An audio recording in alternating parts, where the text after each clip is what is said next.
almusal, sa kape sinasawsaw. Presyo ng bilihin, hindi na makaya. Eto't nagtsatsaga sa tuyo at tinapa.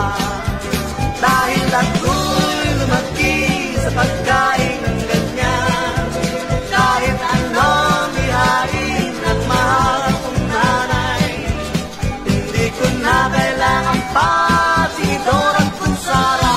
Magkamay ay masumay ng pa.